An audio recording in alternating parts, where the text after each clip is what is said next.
Pada kesempatan kali ini gue ngobrol dengan Delpy dari Dongker. Perpaduan antara kepercayaan diri terhadap karya seni yang dia buat dan juga menyediakan ruang untuk introspeksi. Menurut gue itulah yang membuat Delpy semakin maju. Kali ini gue memberanikan diri untuk bertanya terhadap keputusan dia nyalek. Sebuah manuver yang sampai hari ini masih digoreng. Dan spoiler sedikit, jawaban dia itu sangat panjang dan kompleks. Dia juga bercerita tentang pengalamannya melihat bagaimana cara membuat partai. Inilah obrolan saya dengan Delpy dari Dongker. Selamat mendengarkan. Nanya ini dulu, tadi ke YouTube ngapain? Tadi ke YouTube tuh diajak sama ini bagian dari Sun Eater tuh, mereka punya distribusi baru kan, namanya Sunny Distribution. Sunny Distribution. Ya, itu dipegang sama Dennis sama Raza namanya. Dennis Perunggu, Perunggu. ya. Oh ya, tahu. Terus mereka ngajak 3 artisnya tadi buat 3 artisnya yang akan rilis album tahun ini. Buat dibikinin program atau apa? Buat apa ya? Buat masuk ke playlist atau apa gitu. Tapi ketika tadi menjalani sebenarnya bukan lebih ke sounding aja sih. Rencana bandnya tahun ini mau ngapain. Tadi tuh Dongker bareng sama 2 musisi lagi namanya Patras. Oh, siapa tuh? Ada band, mereka pada kuliah di Inggris terus habis itu pada pulang terus bikin band gitu lah. Anjing, Patras ya. Pastra atau Patras itu Patras. Terus satu lagi ini Canti. Solois, dia istrinya Adipati Dolken. Berarti kamu udah nggak ini doang ya? Udah nggak skenan doang ya kerjaanmu ya? Kerjaan Lingkupnya itu kayak udah industri. masuk pop industri gitu. Ya udah dari dulu sih Mas. Dari True Snatches. Semenjak kenal kamu tuh udah gitu itu. Cuma sekarang makin melebar aja sih. Kayak tadi ke kantor YouTube juga udah pertama kali sih. Canggung gak sih Mas lu kayak gitu-gitu? Oh, enggak sih. Kalau mungkin karena pengalaman kuliah mirip kan ya, presentasi terus kayak ketemu dosen aja kan. Cuma tadi karena sama YouTube Singapura jadi pakai bahasa Inggris kan. Bahasa Inggris gue gitu. ada culun anjir. Jadi dibantu sama Raza tadi. Gua malah nggak bisa sama sekali bahasa Inggris. Ya bisa, cuman ngomongnya gitulah. Sama. Lah. Kalau yang nggak bisa mah Arno. Kamu udah aku ceritain Arno yang Device belum? Iya nonton. Bukan nonton. Ada cerita lucu waktu Device. Aku udah cerita belum sih? Belum kayaknya. Jadi waktu Device kan pakai bahasa Indonesia tuh. Tapi kan ada beberapa pekerja timnya Vice tuh orang Singapura. Aku lupa namanya siapa waktu itu. Terus kami mau balik di tangga keluar tuh si orang Vice tuh tanya ke Arno pakai bahasa Inggris. Apa namanya? Where you make this balaclava lah intinya. Jadi di mana kamu buat balaclava? Terus si Arno tuh rada di beberapa detik terus dia bilang thank you. Tolol anjing. Itu aku anak ketawa banget. Ya ampun. Where you make this balaclava loh. Arno tuh angkatan kamu juga kan? Angkatan. Sumuran kan? Sumuran. Wah gawat juga tahun sebelum. Wah itu gawat dia bahasa Inggrisnya. Terus setelah itu kan Dongker tur ke Taiwan, ke Singapura, Malaysia. Dia udah mulai minder tuh, akhirnya dia belajar Duolingo. Udah mulai memperbaiki sekarang. Main game. Iya, udah mulai bisa. Iya gue nonton di Si Today tuh yang ngomong lo terus Zikri, kalau Zikri lancar. Zikri ya. Zikri lancar banget. Pantesan si Arno diem banget kata gue. Emang gak bisa sama sekali dia. Anjing. Langsung lah ke Progress Dongker siap. Iya, kita terakhir ketemu kan yang di itu kan di warungmu itu udah bertahun-tahun setelah lalu. SFTC Mas atau sebelum SFTC itu? Sebelum ya? Sebelum. Berarti SFTC terakhir tuh ya? Iya tapi ya SFTC kita ngobrolin yang itu yang target listener ya. Itu tercapai sekarang. Tercapai alhamdulillah. Ternyata gak omong kosong ternyata. Sekarang berapa tuh? Dongker sejuta bro. 5,2. Wah anjing. Alhamdulillah. Berapa kali lipat dari waktu itu? 10 ada ya. 10 lebih ya. Anjing gede banget. Waktu itu 300.000 atau berapa gitu waktu itu. Anjing. Tapi cuma gara-gara satu lagu Mas. Iya disarankan di Bandung. Disarankan di Bandung. Jeda berapa lama sih Mas dari Terus Necis ke apa? Kalau tanggal kalau dihitung dari tanggal rilis, Terus Necis itu 24 Mei 2024. Kalau Adonai Dongker tuh 22 Agustus 2025. Oke, langsung nanya itunya. Kenapa cepet banget gitu? Kalau ceritanya di lapangan ya ini mah. Di lapangan waktu itu sebenarnya Terus Necis kan bikinnya dari 2022 kan. Oh iya. Ya kan 2 tahun tuh bikinnya udah lama. Terus bikin di progres 2022 ke 2024 tuh transisi kehidupan gitu. Jadi masing-masing personel. Masing-masing personel dari yang sebelumnya kerja jadi akhirnya semuanya ngeband kan. Iya. Jadi full time ngeband tuh di momen itulah momen bikin Terus Necis. Waktu Terus Necis rilis tuh udah di kondisi udah full time ngeband gitu. Nah akhirnya setelah Terus Necis rilis tuh kami kan gak bikin karya apapun, maksudnya udah ada waktu luang nih. Iya. Terus akhirnya mikir kami mulai bikin lagu lagi. Mulai bikin lagu lagi tuh di 2024 tuh udah mulai bikin lagu, ada beberapa lah, ada 5-6 lagu. Terus di bulan Oktober JJ datang. Sebenarnya bukan JJ datang, kami yang datang ke JJ sih. Nah, terus karena ditawarin sama Tahu Tahu Fest buat collab kan. Terus kami Tahu-tahu Fest. Iya. Oh, mereka menjembatani. Waktu itu aku kerja di mereka, bantuin buat jadi desainer stage waktu itu. Anjay. Terus ditawarin buat collab, disuruh milih sama JJ, terus mereka menjembatani lah. Terus akhirnya kami main ke rumahnya, dia berminat untuk bikin album, akhirnya itu yang diduluin. Kalau pertanyaannya tadi kenapa secepat itu, karena bikin lagu sama JJ gampang, kami nggak ada pertimbangan. Jadi ngalir aja. hari ini ketemu, hari ini bikin lagu, ya udah lagu yang jadi itu di fix dipakai. Buset. Cuma aku sempurnain lagi, jadi waktu sama JJ mah ketemu refnya doang. Yang mana tuh? Sisanya hampir semua lagu refnya yang bikin Mas JJ lah. Oh. Sisanya aku terusin di Bandung sambil ngeproduksinya, maksudnya sambil bikin apa ya, drumnya, bikin komposisinya lah. Sehari tuh berapa lagu? 6 ya? 6 Kak. Pokoknya pertemuan tuh pasti jadi 2 lagu lah. Gokil. Ya 3 kali ketemu beres IP-nya. Iya. Cepet sama JJ, jadi nggak pusing. Terus si Mas JJ ini dikasih masukan atau apa, dia juga terbuka. Terus kalau Mas JJ bikin apa, kami juga pasti suka. Tapi kamu emang dengerin Jason Ranti kan? Dari dulu, dari awal dia muncul. Dari liriknya di mana tuh? Merusak kesenangan. Merusak kesenangan kan udah ada kan? Udah ada. Ya dari akibat pergaulan blues aja. 2017. Album anjing juga sih itu. Gimana rasanya kerja sama orang yang idola ya? Kurang lebih kayak aku ngeliat Kang Soleh mungkin. Ya awalnya pasti segan sih, tapi ternyata waktu ketemu tuh kan emang expect-nya bukan album kan, tapi waktu ketemu ternyata obrolannya gampang, sama gitu, mirip. Akhirnya kita sepakati untuk bikin album. Cuma uniknya tuh mungkin karena ini ya, karena umurnya kan terpaut jauh. Dia tuh 83 sih itu. Aku tuh 96. 10 tahun lebih. Ya 10 tahun lebih. Jadi yang bikin serunya tuh, kalau angkatanku, maksudnya angkatan kita ya, kalau bikin lagu kan apa-apa based on referensi kan. Iya. Kayak Dongker referensinya apa, terus kalau bikin lagu nanti Arno ngasih tahu referensi, aku ngasih tahu referensi gitu kan.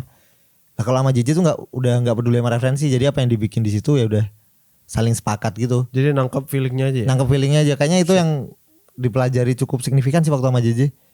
Jadi kami nggak pernah yang kayak Mas JJ ngasih tahu referensi, terus ngasih tahu referensi, mah nggak pernah sih. Jadi rekaman tuh bulan April, mulai bikin lagu tuh Oktober, November, Desember, Januari, Februari, awal Maret, tahun April. jadi kan? Awal tahun jadi. Udah ngirim decknya ke Fixtape itu gue Ya terima bener. itu ya. Ya itu udah cepet banget lah tuh bikin album. Bisa secepat itu menurutmu karena santai itu ya? Karena santai itu. Nggak kaku gitu ya Ya, prosesnya? terus gak peduli, tidak begitu mempedulikan referensi luar lah. Tapi waktu ketemu udah niatan mau album atau enggak? Waktu pertama belum, terus habis itu Along kenalan. the way ya? Heeh. Oh, Waktu jalan, ternyata memungkinkan, ya udah bikin album lah. yang ngomong duluan siapa Mas? Yang istrinya, Mbak Olin, Oh. yang ayo yang nge-encourage untuk bikin album dia. Berdasarkan apa itu nggak tahu ya? Kayak dia feeling aja deh. Soalnya kalau kami yang ngajak, kami juga rada gak enak kan, segan gitu maksudnya. Iya juga sih ya. Nah, nggak tahu. Tahu mintanya terlalu banyak ya. Iya, tahu kan minta terlalu banyak. Karena dia ngebuka itu, jadi ya ayo aja kami menyambut lah. Dan bagaimana hasilnya menurutmu? Ya udah jelas ya, satu disarankan di Bandung rame banget. Ramai banget. Sama secara produksi ini Mas Aris, itu pertama kali Dongker rekaman sendiri. Jadi emang setelah kami rilis Necis, nabungnya buat bikin di studio, bukan studio latihan sih. Studio rekaman. Jadi punya sendiri. Punya sendiri lah. Terus pertama kali dipakai pas disarankan dan lain-lain itu. Iya. I don't know and I don't Dongker care. ya. Itu dari JJ lah ya. Dari JJ kalau judul albumnya. Bertanya nggak kenapa ini bang gitu? Kayaknya dia emang permainan kata aja deh. Kena aja ya. Kena ya, I don't care. Oh, ya. iya, dari situ. Iya. Yang aku penasaran tuh kan kamu cukup strategis dan taktis ya sebagai kerja kayak gini gitu. Ketemu orang yang let it flow gitu bisa nyambung. Dia tuh let it flow tapi percaya gitu. Jadi apapun yang aku lakuin dia nggak Nanya gitu. protes ya. Oh. Kalaupun kami punya rencana apa, dia tuh oke. Ya paling concernnya di produksi, wajar lah, maksudnya kita kritis di uang produksinya berapa gitu-gitu. Tapi meskipun let it flow, Mas JJ disiplin, maksudnya datangnya tepat waktu. Oh gitu. Iya, manggungnya bener, ya disiplin lah. Terus dia kan nggak punya HP, jadi kayaknya daya konsentrasinya lebih tinggi dari kita sih. Oh gitu. Gak Menurut punya gua. HP ya? Dia udah nggak HP-an 4 tahun. Anjing. Alasannya karena? Karena pengen bebas aja kata dia. Bisa nggak ya kayak gitu ya? Gue sih pengen mas, karena kemarin ngelihat di Jogja gitu Amir Jiwe gitu. Nggak pakai HP Balas dia? WA bukan, balas WA-nya bisa sampai 3 jam 4 jam Oh, kemudian iya, gitu. iya. Amir 1 hari kerja baru balas. Anjing. Jing bisa juga ya kayak gini. Apa gue gini aja gue? Kalau bisa gitu enak sih. Iya. Tapi kalau kita kayak rezekinya masih dari harus balas cepet gak sih? Iya. Kamu masih ngurusin Dongker manajer? Masih. Fuck. Masih sampai sekarang. Sampai kapan itu rencananya? Wah, gak tahu ya. Kayaknya masih akan lama sih Mas Ian. Masih kepegang ya? Masih kepegang sejauh ini. Tersulit di bagian apa sih mas? Jadwal ya? Jadwal enggak sih. Sebagai manajer Dongker berarti kamu? Enggak sih kalau jadwal, soalnya kami tiap hari ketemu kan. Meskipun gak direncanakan. Oh gitu. Iya. Tongkrongan juga dong? Tongkrongan atau enggak misalnya bosen terus main ke rumah Zikri atau anak-anak bosen ke rumahku. Aduh, emang band nongkrong sih ya, beda sama band-band yang kayak udah keseringan jadi malas nongkrong gitu ya. Iya kami mah pasti gak janjian juga ketemu lah. Iya sih, Bandung sih ya, nggak terlalu lebar Nggak tongkrongannya terlalu lebar, gitu. ya. Iya. Beda cerita kalau misalnya di Jakarta kayak nggak Luas. tahu ya, Bang S aja sama Desta nggak nongkrong itu. Bang S siapa? Vincent Rompis. Oh panggilnya S. Nggak pernah nongkrong lagi. Tapi mereka temenan udah puluhan tahun ya sih. Nah itu mungkin karena kalian masih baru. Ya dia kami lama. temenan 11 tahun berarti. Anjing. Katanya kan kalau udah lewat 10 tahun udah pasti seumur hidup kan mas temenannya. Oh gitu ya, itu rumusnya. Ada ungkapannya Oh, kalau misalnya udah 10 tahun berteman mungkin seumur hidup. Oh ya, amin lah. Sekarang ngomongin kiri kanan lah apa lingkungan. Udah mulai nerima cibiran-cibiran gitu mas setelah Wah, dari waktunya Alek Mas. 2022. Anjing lah. 2023 itu. Kemarin yang ngurusin sosmed mau ngupload lagi tuh, maaf ya Dongker beranya lagi kita tai kan. Tapi di TikTok ya. Iya di TikTok gue liat. Tapi ngebahas itu aku jadi lupa. Kau pernah minta maaf gak sih mas? Enggak pernah. Enggak kan? Kalau yang minta yang bikin klarifikasi minta maaf tuh Tendangan kan? ya tapi juga enggak minta maaf sih. Ya cerita lah pokoknya. Yang apa? Nyalek gak minta maaf sama sekali. Nyala itu yang foto. Kalau aku sih tahu trennya itu dari X Twitter. DLP nyalek. Sebenarnya kalau gua sih nggak apa-apa ya, biarin aja kalau gua. Cuman nggak tahu ya, mungkin orang beda kali ngelihatnya. Kayak nggak tahu. Gua ngeliat emang ada kecenderungan nyari celah buat seorang ditarik. Oh. Kayak Baskara salah ngomong lah, Oh, bener-bener. kamu manuver apalah gitu. Tapi poin gue ini, dulu waktu itu ngapain sih mas? Ngapain nyalek ya, nyalek. Itu kayak kurasa banyak orang yang pengen nanya, cuman nggak berani dan nanya kau. Iya. Kalau awalnya kenapa? Itu kan 2023 kejadiannya, masa viralnya tuh. Tapi sebenarnya aktivitasku untuk di dunia perpolitikan di partai tersebut tuh udah setahun lah. Udah keren. Dari orang tua kan mas? Dari orang tua, karena Iya. kalau ditanya kenapa mah awalnya dari orang tua, waktu itu waktu senggangnya banyak. Bingung mau ngapain Jadi gitu ya? dilakuin sambil emang cari tahu. Soalnya aku pada dasarnya kalau ngomongin apa ya, kekeras kepalaan atau ngomongin idealisme mah belum pernah yakin gitu. Aku ini bener gak sih orangnya gitu. Jadi ke diri sendiri. Ke diri sendiri, Iya, jadi nggak ada keyakinan yang ajek gitu mau ajek ngapain gitu, mau seumur ngapain hidup. ya. Terus bahkan sampai sekarang pun aku juga nggak yakin kalau aku bener kan. Jadi kalau Iya, ada apapun yang bisa dicari tahu atau orang menawarkan ngoreksi gitu mah pasti ngedengerin lah. Di momen itu aku juga kepo aja Pak, sama dunia politik tuh kayak gimana ya, biar Iya. tahu gitu. Masuk, tapi chaosnya emang chaos banget sih Indonesia tuh. Setelah tahu mah. Oh, kau ngelihat iklim politiknya. Iya. Oh iya. Ya. Kayak ini coba aku cerita tapi nanti kamu Iya. pilih ya, maksudnya Iya. bisa masuk atau enggak nih. Bagian ngedit ntar. Apa yang jadi waktu itu aku tuh ceritanya dari gimana ya. Jadi si partaiku tuh kan partai baru. Bagus Nah, namanya. itu tuh dibikin oleh senar buat jauh keluargaku lah. Dia satu SMA sama ayah ibuku. Masuk penjara. Oh tahu ya. Dia kan ketua pimpinannya. Menuju keluar penjara dibikinlah partai ini untuk ikut pemilu kemarin 2024 berarti. Karena infrastrukturnya udah ada. Udah gitu. ada. Dia Iya. tuh masuk penjara tuh dari aku SMA 2014 loh. 2014 Anjing. 10 tahun aja dia di penjara tuh. Iya. 10 tahun di penjara. Baru keluar 2024 kemarin ikut pemilu tersebut. Nah, terus aku tuh karena itu partai baru jadi aku tuh cukup mengikuti gimana caranya bikin partai lah intinya. Gokil. Gila. Partai. Gila. Terus ini bikin partai tuh ternyata kan harus kayak ada syarat tuh ngumpulin anggota minimal berapa ratus ribu. Iya. Terus syarat kenapa orang ini bisa dijadikan anggota tuh adalah fotokopi KTP, surat pernyataan, sama nanti diklarifikasi langsung ke lapangan. Dan waktu itu seingatku ya nih, syaratnya tuh 500 ribu KTP untuk seluruh Indonesia. ini kalau 500.000 KTP itu dibikin dengan cara jujur, kataku keren sih. Itu kayaknya partainya pasti kuat deh. Iya benar sih. 500.000 itu banyak banget Banyak sih. banget ya. 500.000 kamu harus nyamperin orang satu-satu, ngeyakinin kalau kamu anggota partai ini nih. Kalau beneran bisa mah menurutku keren. Iya. Terus karena di Indonesia mungkin partai-partai ini tuh berdiri bukan atas dasar idealisme tertentu sih menurutku. Iya. Karena akhirnya tuh yang ada di situ tuh cuma keberpihakan ke kelompok-kelompok Tertentu. Jadi bukan kelompok tersebut tuh yang akan mengusung Indonesia dengan lebih liberal gitu, enggak. Gagasannya Bukan gagasan ke arah sana. Iya. Ini kesimpulanku ya. Iya. Gagasannya tuh lebih ke kamu mau masuk gengku enggak, yang rada kayak yakuza sih, rada kayak Anjing. rada kayak geng gitu tuh. Iya, Apa ya? Jadi kalau kamu mau masuk gengku kamu harus masuk partai ini. Jadi bukan lagi partai ini mengusung soal neoliberal atau soal komunisme atau soal apa, udah enggak ada. Nah, akhirnya di situ kan untuk ngajak orang masuk partainya kan menurutku jadi lebih susah kan, karena akhirnya tidak ada cita-cita atau visi lebih jauhnya yang untuk dibangun bersama. Akhirnya cara-cara curangnya mulai muncul. Cara curangnya muncul contohnya kayak gimana? 500.000 KTP tadi tuh dibeli. Catatannya berarti kan palsu kan? Palsu tuh dalam artian si pemilik KTP tidak tahu menahu KTP-nya digunakan. Makanya waktu itu tuh sempat banyak kasus tuh. Kok tiba-tiba KTP kita terdaftar masuk partai apa tuh karena praktek ini tadi. Anjing. Jadi si 500.000 ini KTP entah dibeli dari perusahaan apa yang memang punya data lah. Ya, entah perusahaan apa nggak tahu lah. Ya bisa jadi kapital yang mana kita nggak tahu kan. Iya. Atau mungkin prakteknya sama kayak Trump sama Prabowo kemarin yang jual beli data. Mungkin. Nah dibeli. Ketika dibeli, didistribusi, dikasih ke tugas.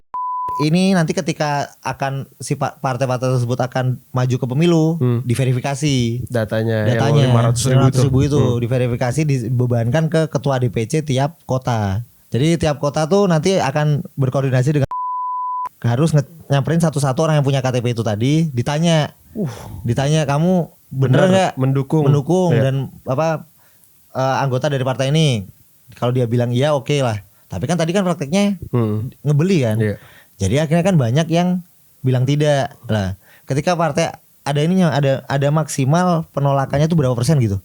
Kalau berapa persen gitu dia dianggap gagal. Jadi nggak bisa ikut pemilu, kecuali partai-partai gede yang udah apa sih istilahnya, dukungannya berapa persen atau ada berapa thresholdnya banyak thresholdnya itu aku kurang paham. Yeah. Itu tanpa proses ini pun dia bisa langsung ikut pemilu. Yang kayak Golkar, Demokrat yang gede-gede gitu lah. Besar lah ya. Nah akhirnya karena tadi ada catatan kalau sampai berapa persen penolakan tuh partainya di cancel nggak bisa ikut. Akhirnya partai cari cara curang lagi dengan cara curangnya akhirnya wah kacau banget. Cara curangnya tuh ini ternyata bikin sistem baru karena COVID. Verifikasinya bisa online. Oke. Bisa online jadi nggak harus datang. Nah ketika verifikasi online, prakteknya di lapangan ya makin gampang. Ini lucu banget prakteknya di lapangan. Jadi si itu di rumah di kantor fit call. Nanti si orang partai tersebut tuh ngumpulin aja di satu tempat, misalnya di balai desa atau apa, 20 orang.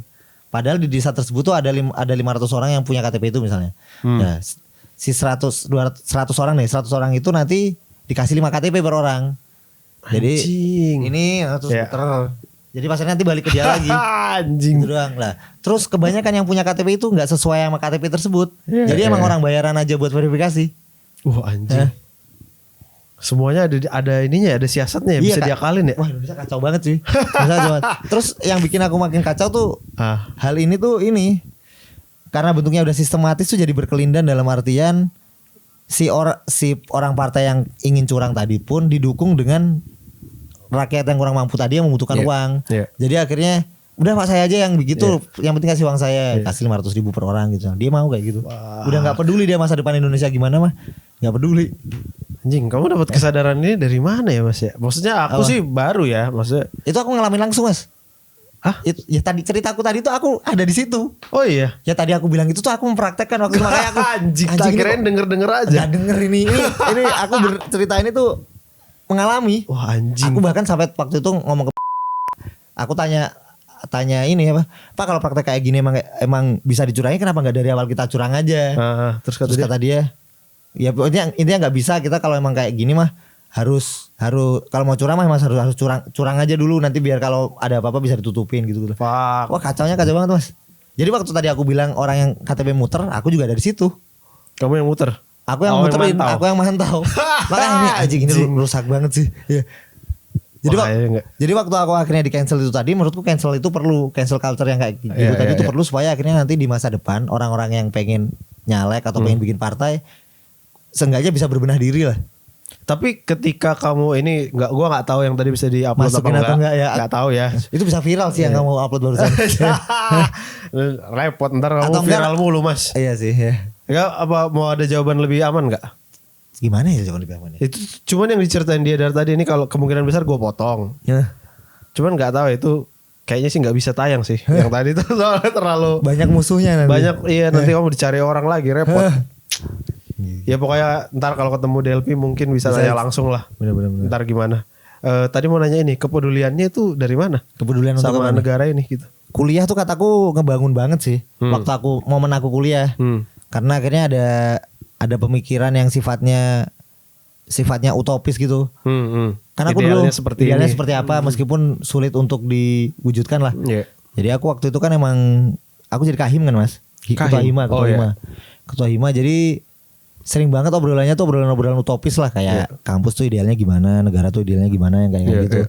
Jadi ketika akhirnya keluar dari kampus tuh hal-hal yang waktu itu diobrolin di kampus dan kami rasa ideal tuh kami rasa beneran ada nih di dunia nyata. Oke. Ternyata ketika dipraktekkan tuh sangat jauh dari situ. Oke. Ya.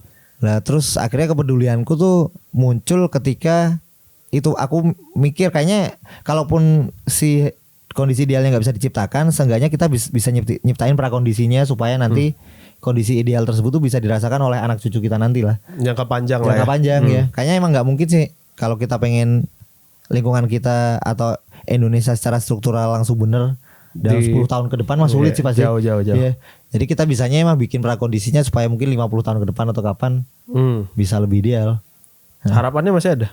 Kalau aku ngelihat lingkunganku kayaknya masih ada sih. Oh dari lingkungan kecilmu Lingkungan masih bisa itu lah ya. masih bisa sih. Tapi emang kalau kamu masuk ke partai kan orang-orang tuh waktu aku viral tuh Iya. sering bilang kan mau sebersih apapun orang kalau udah masuk partai pasti kotor juga kan. Tarik ya. Itu ada benernya sih emang kacaunya parah mas.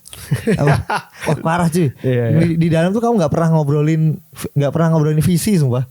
Jadi ilmu-ilmu hayalan-hayalan tongkrongan itu Nggak pernah ada. Nggak pernah dibahas ya? Iya adanya ngobrolin langsung duit proyek ya, bawa Iya. tanah gitu ya. Langsung nanti kalau apa namanya? Nanti kalau kita jadi kamu yang di sini kamu yang di sini gitu. Nggak ada obrolan gimana nih caranya partai kita biar bisa apa ya ngomongin ADART atau apa gitu. Kayak misalnya Program tertentu lah gitu ya. Bahkan aku tuh baru beli bukunya ini nih. Zen RS kan kemarin baru rilis buku baru tuh. Tan Malaka yang tapi bukan Madilog, yang apa aku lupa judulnya pakai bahasa Belanda gitu. Isinya tuh gimana sih Tan Malaka ngebentuk aturan dasar rumah tangganya si Partai Komunis Indonesia waktu itu. Terus ini Mas rigid gitu dalam artian tuh kalau aturan partai ini diikutin dan si anggotanya nanti keluar dari partai pun kayaknya dia bakal jadi manusia yang lebih baik gitu. Anjing. Praktis ya langsung Praktis, ya. Terapan ya. Terapan kayak waktu itu kalau yang terkenal mah ya yang terkenal tuh ada waktu itu si Partai Komunis Indonesia ini perlu dana lah entah aku lupa buat bikin kantor atau bikin apa. Akhirnya seluruh anggotanya dilarang merokok dan Anjing. uang rokoknya dipakai untuk apa ngebangun Kantor itu Wangkas tadi ya. Wangkas itu tadi. Itu kan keren banget ya. Iya. Praktis banget sih. Dan nggak maksudnya nggak memanfaatkan uang proyek korupsi atau apa. Terus anggota mereka kan banyak kan jadi uang rokok aja itu udah bisa jadi aset anjir. Iya. Anjing. Oh. Ternyata kamu dalam juga ya soal kenegaraan dan segala macamnya. Dan tadi yang mau ku apresiasi dari Dongker tuh itu kepekaan tentang kondisi sosial politik. Gue seneng sih ngeliat Dongker sering ke LBH gitu. Anjing ya. Kompas moral kita sama lah gitu. Alhamdulillah. Tapi awalnya tuh bukan karena kami pengen lah mas. Maksudnya ya kalau keinginan membantu orang pasti ada kan. Cuma kebetulan kayak kami ada di LBH terus peka sama isu sosial politik itu karena emang waktu di kampus tuh kami nongkrong sama orang-orang yang mana orang-orang tersebut ternyata akhirnya masuk LBH, masuk Kontras. Praktisi ya. Ya ikut di Dago Melawan. Jadi waktu mereka tahu kami akhirnya punya modal sosial. Ya bisa nama Dongker gitu akhirnya mereka nge-approach kami untuk saling bantu. Iya sih. Ya. Jadi karena kami sebelumnya udah ada ikatan emosional sebagai teman, mau nggak mau kamu pasti bantu sih. Berangkat ya. Pasti berangkat deh. Kayaknya itu sih mas, kayaknya voice of generation kan. Kalau misalnya musisi mau gede banget kalibernya gitu kan, kayak si Fish yang aku lihat waktu itu ketika bom di Surabaya. Oh iya benar. Bikin beberapa orang memaafkan atau apa gitu. Kalau dibandinginnya sama Fish tuh kami cenderung, kalau mereka mungkin kayaknya meresponnya dengan cara yang lebih, aku ngerasa mereka lebih keras dari kami sih cara ngeresponnya. Soalnya liriknya lebih lugas kalau ngomongin isu sosial politik. Kayak apa, ada liriknya yang 5 tahun makan tai tuh. Iya. Itu dia membangun dan menghancurkan kan. Iya. Kayaknya Dongker gak mungkin gitu bisa. Aku gak Kebayang kamu nulis gitu. nulis lirik 5 tahun makan tai itu gak kebayang sih. 5 tahun ke depan makan tai sih, anjing sih. Itu gak kebayang maksudnya bisa sekasar dan sefrontal itu. Nah, kalau Dongker tuh lebih cara ngeresponnya kan emang lebih konyol dan komedi kan. Iya, selalu ada angle lucunya. Iya, selalu ada angle lucunya karena emang sukanya seperti itu. Nah, akhirnya cara responnya tuh kadang nggak langsung sih. Tapi kalau mau disimpulin, aku tuh punya temen namanya Dito. Si Dito ini aku kenal dia di Kontras. Terus waktu ngobrol sama dia tuh ada kesimpulan ini, Mas. Musisi, bukan musisi doang sih, seniman, artis visual atau musisi atau apapun yang terkait kesenian atau artistik, baiknya tuh ngebawa 3 isu untuk akhirnya bisa jadi voice of generation yang mungkin kamu maksud tadi ya. Isu HAM, isu gender, sama isu lingkungan. Jadi kalau dia di karyanya ada 3 isu itu, menurutku dia bisa jadi suara generasi.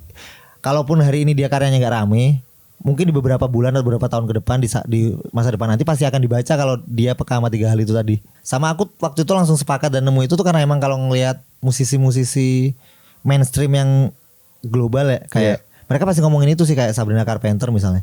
Di covernya yang paling baru tuh kan dia udah langsung ngomongin gender kan. Iya, yang ditarik rambutnya. Iya. Itu menurutku berani dan langsung ngomongin gender. Terus di beberapa lirik dia juga nyinggung soal HAM sama isu-isu lingkungan lah. Kalau isu lingkungan kayaknya hampir dipastikan di semua musisi ada deh. Tapi keberanian ngomongin gender sama HAM tuh mungkin di beberapa musisi lah. Tapi yang paling vokal sekarang Billie Eilish sih kayaknya. Tapi emang harus dari hati kan. Kadang kalau orang ngelihat 3 itu, wah aku pengen terkenal. Tapi pakai 3 ini akan sulit sih. Iya. Tetap jujur ya. Iya, kayaknya tetap harus jujur. Cara jujurnya ya pelan-pelan sih emang. Oke. Soalnya nggak bisa diukur juga kan kejujuran. Nggak bisa. Dan kadang yang sering kulihat tuh emang nih orang masih butuh latihan aja gitu. Oh iya benar-benar. Kayak band-band baru gitu. Ya ini mah 5 tahun lagi lah gitu. Ada ngebaca gitunya gitu. Iya, benar-benar. Perlu latihan ya sih. Untuk menyampaikan pesan yang sesuai dengan nilai dan keyakinan yang lu percaya gitu. Kayak butuh. Itu JJ juga pernah bilang gitu. Apa tuh? Emang berkarya kalau kamu masukin kemarahan sama kesedihan tuh emang harus dilatih supaya keluarnya bisa lembut lah. Iya, kan itu tergantung kita sih penyampai pesannya juga kan, nyamannya seperti apa. Kamu udah menganggap dirimu settle di musik ini? Sejauh ini ya sih. Udah ya? Sejauh ini iya, alhamdulillah. Udah berapa tahun berarti, Mas?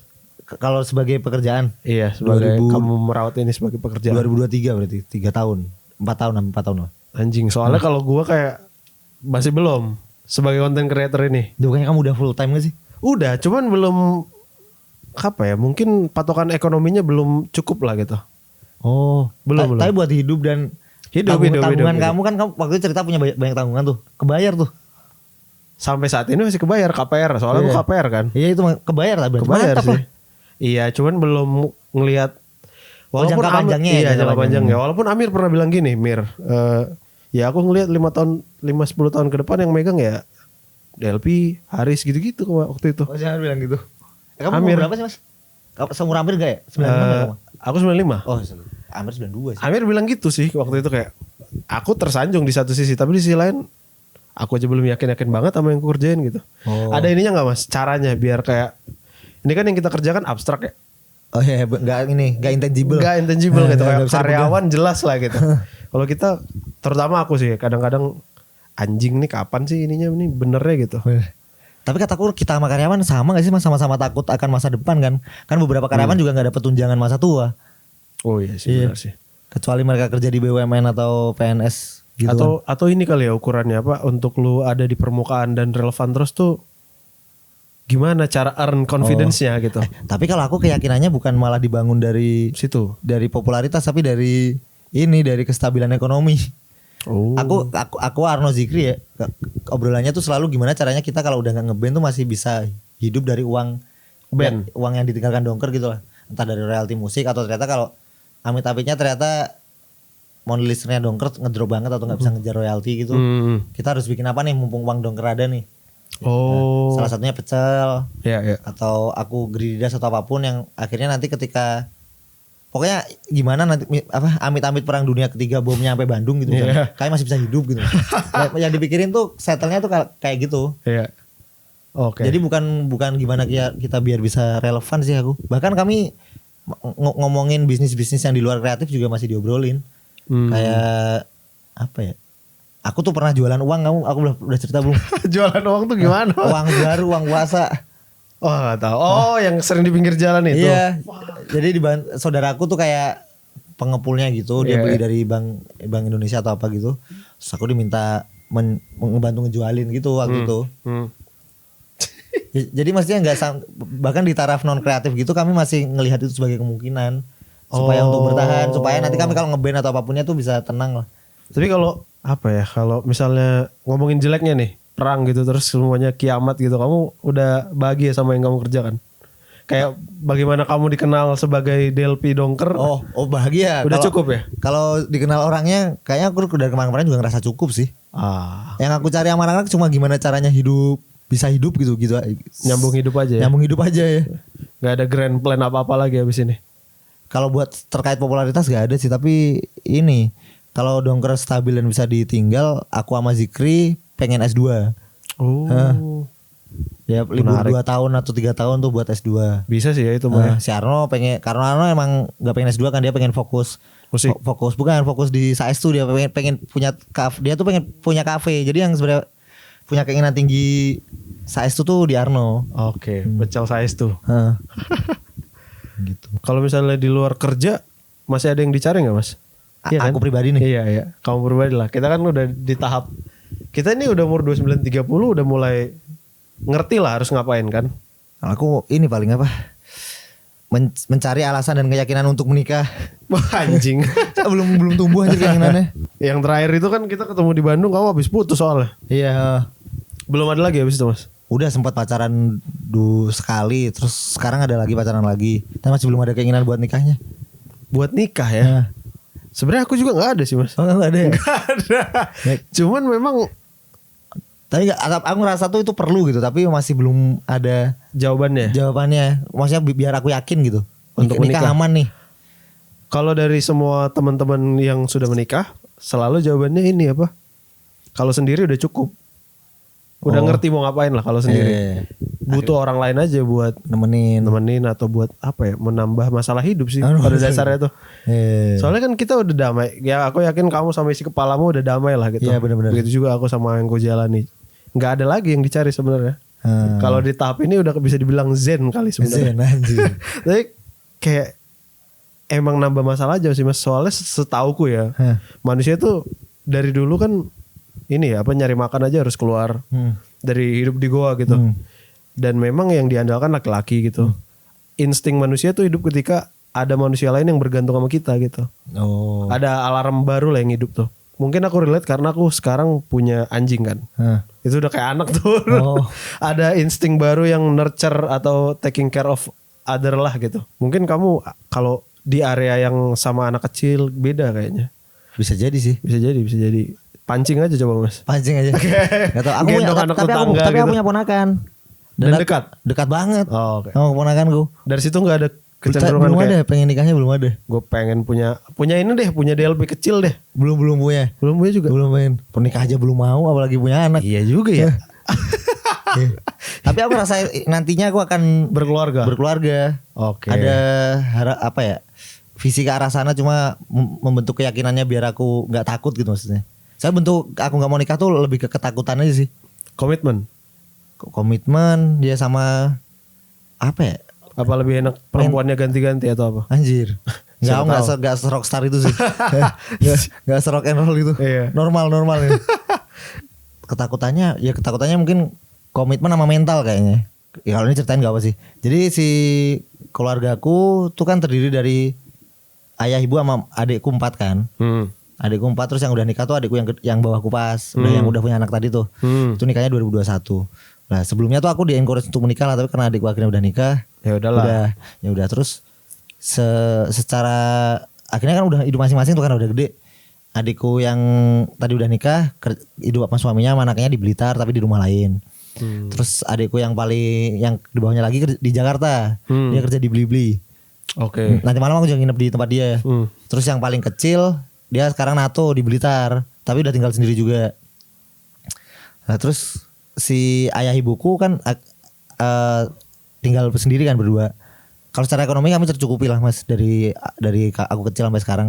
Tapi ya mungkin karena satu dan lain hal kestabilan mentalnya tuh nggak terbangun dengan baik. Akhirnya ayah ibuku pisah di umur yang sangat tua. Dan aku juga udah gede sih. Ya jadi aku rada bingung gimana akhirnya hal ini supaya tidak terjadi di aku. Tapi aku nggak menyalahkan mereka ya. Aku mencari ke aku sendiri. Iya. Iya benar. Soalnya ketika mereka berpisah tuh malah ada beberapa hal baiknya. Secara kestabilan emosi dan kestabilan mental ya. Iya. Oh, ada kejadian kayak gitu. Iya, betul. Sebenarnya orang tuaku juga ada sih kayak gitu-gitu. Tapi nggak sampai yang dilakukan. Karena kayaknya emang di kampungku sih lebih ini apa? Kamu orang mana ya? Aku lupa deh Mas. Medan. Oh bener Medan. Kalau di Medan sosialnya lebih kenceng gitu. Karena ketemu orang yang bakal itu lagi sampai seumur hidup gitu mungkin. Jadi mereka sangat mikirin tetangga. Jadi itu bisa jadi cukup kuat untuk membuat orang tuaku mempertanyakan ulang keputusannya. Oh iya. Kayak gitu-gitu Bisa lah. jadi. Ini kalau nanti kamu Cut. antara cut atau enggak aku juga masih mikir sih. Ini bisa kamu simpen buat nanti. Jadi ada salah satu lagu Dongker. Ya Agustus lah ini keluar Agustus. berarti di klip nanti. Iya. Bajingan. Kok tapi bagus banget sih cara kamu ngelihat yang terjadi di depanmu. Kamu undapin jadi karya yang bahasanya tuh nyampe ke gua aja dengernya tadi bajingan ini nyampe banget pasti ke generasi yang lebih muda sih. Semoga. Iya. Itu gimana ya Mas? Itu pernah mempelajari kalau Rick Rubin kan bilangnya filter ya kayak gitu-gitu ya. Iya. Berdasarkan trauma dan kebahagiaan yang kita lalui jadi pola tersendiri lah untuk mengolah sebuah karya gitu. Itu kamu sadar ada itunya atau enggak? Kalau waktu bikin lagu ya nih mah. Iya. Kalau secara praktek tuh aku tuh mirip JJ. Tadi kan aku bilang JJ tuh suka permainan kata kan. Jadi aku tuh kalau bikin lagu tuh suka mencari kata yang jarang digunakan atau bahkan kalau bisa belum pernah digunakan oleh musisi untuk dimasukkan ke lirik. Oke. Nah spesifik lagu ini waktu aku bikin, aku tuh dari awal tuh di kepala aku udah pengen bikin lagu yang ada skizofrenianya. Wah anjing, keren. Jadi dari situ terus waktu nyanyi mulai kebangun tuh perasaannya apa? Karena mungkin aku menanamkan di kepalaku harus ada skizofrenia. Iya, Jadi iya. pengalamanku atas kata tersebut atau atas pemaknaan skizofrenia ini mulai kebangun. Terus akhirnya mulai diamplifikasi ke orang-orang sekitar. Soalnya aku dari dulu tuh selalu yakin apa yang aku alami itu nggak mungkin aku sendiri yang ngalamin sih. Iya. Ya, pasti ada orang lain yang ngalamin kan. Jadi aku ketika ngobrol mencoba mencerminkan aja. Oh miripnya di bagian ini nih cerita sama orang ini. Tapi nggak aku utarakan, maksudnya Iya. diendapkan di hati aja. Cing itu gue pengen belajar itu sih bajingan tuh. Gimana cara ngelihat, ngolah dan kadang-kadang bagian menyampaikan pesannya tuh harus apa ya? Harus latihan kan. Iya. Kayak biar kita bisa yakin dan jujur sama yang kita sampaikan tuh kayak panjang ya jalannya. Iya perlu dilatih sih kalau itu. Kau BTW kamu udah kasih tahu cover album Dongker baru Belum. Belum ya? Nih, kau pasti ketawa nih. Gak usah diliatin ke penonton dulu. Iya. Ngeliatin ekspresi kamu aja. Ini cover albumnya. Anjing. Wah anjing sih. Wah rame lagi sih. Rame Mas. ini, Aduh, ya. anjing. Terakhir deh kenapa itu? Jadi Proses singkat aja. Proses singkat. Kamu kan udah mau cabut. si Zikri tuh kalau ini ideasi awalnya banget ya. Iya. Si Zikri tuh pengen fokus jadi ilustrator Dongker. Selain ngedram maksudnya dia tuh pengen semua ilustrasi dibikin dia kan udah mulai terlihat tuh transisinya. Terus setelah ngobrol akhirnya ya udah kita bikin IP baru harus bikin karakter. Akhirnya muncullah karakter ini. Oke. Ya karakter ini namanya Dolar. Sebenarnya dari dulu udah Iya, muncul udah keluar sih dari yang ogoh-ogoh tuh. Iya. Cuma secara desain tuh belum paten. Akhirnya kan bikin desain baru lah. Cuma kalau itu muncul di cover album dan yang bikin Zikri lagi pasti familiar ya orang. familiar dan gak akan spesial lah buat orang. Soalnya album yang sama Jiji kan yang bikin Zikri. Ini yang Iya. bikin Zikri lagi. Terus aku akhirnya pengen ngesandingin tokoh baru ini dengan orang yang paling populer di Indonesia. Anjing itu bagus banget. Idenya lagi. gitu doang. Bagus banget. Terus aku akhirnya nyari ide ketemunya si Itulah, ini, foto itulah. ini. Anjing lah. Itu kamu udah mempersiapkan segala macam angle serangan. Oh udah. Aku Aman lah. kan ini kan sebenarnya yang bikin seniman kan. Ya kalau dibilang serangan orang belum tahu lah ya. Belum. Ya aku udah akhirnya ngebeli license ke seniman tersebut, terus si seniman tersebut Tahu. ini dia ngasih cerita lah kalau kalian nggak bakal diapa-apain kok, ini aman pasti gitu kan ya. Oke. Dan itu bukan Bukan foto foto asli. beliau kan? Bukan, itu Di-twist kan itu? Ya, Oke, siap. apa digital imaging ya. Anjing. Sebelum ada AI kan tapi. Jadi license-nya ke orang itu udah beres. Udah beres. Kalau orang itu, tapi ini gua cut nanti nggak apa. Nah,